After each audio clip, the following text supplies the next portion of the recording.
Vendimi i kryeministrit grek Aleksis Tsipras për të shpallur referendum ka shkaktuar shqetësim në radhët e qytetarëve.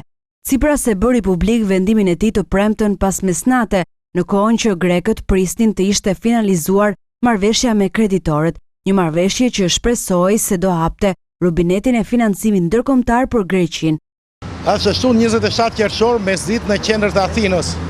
Njerëzit që shifin mbrapa me janë pak në krahasim me ata që ishin gjatë natës, me njëherë pasi kryeministri Aleksis Tsipras komunikoi vendimin e tij për të kaluar në referendum propozimet e paraqitura nga kreditorët. Gjatë natës, në gjithë bankomatet e Greqisë pati një lëvizje shumë të madhe njerëzish, të cilët të rriqin aq sa depozita, aq sa para do të mund të rriqnin. Megjithatë, ajo që të bën përshtypje është se sot njerëzit janë disi më të qetë dhe nuk dallon atë panik që ndofta ishte gjatë natës.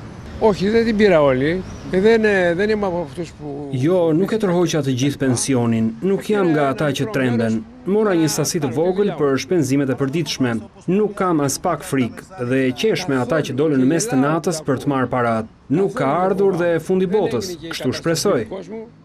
Një burr i ri thotë se ai nuk tërhoqi para, por depozitoi. Edhe ai gjithashtu thotë se nuk ka frikë për parat.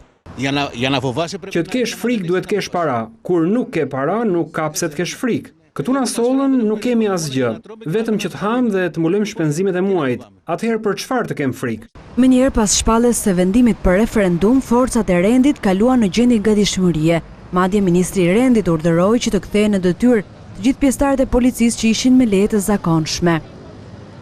Gjatë kohës që po transmetohej mesazhi i kryeministrit Tsipras, në qendër të Athinës po shënoheshin përleshje midis anarkistëve dhe forcave të rendit.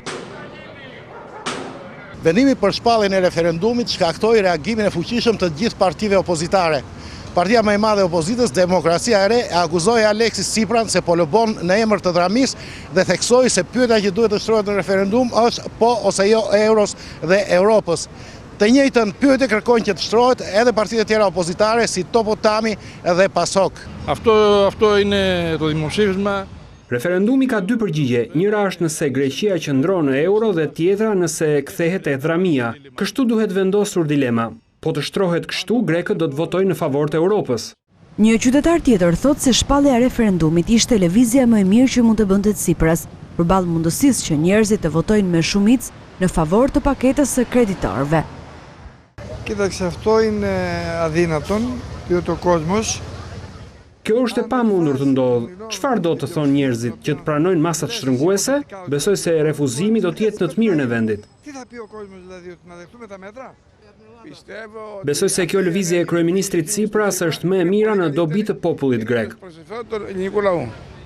Gjithsesi, para se grekët të shkojnë në kutitë e votimit për referendumin të dielën me 5 korrik, Greqia do të përballet të martin e ardhshme me koston reale të qëndrimit të vet.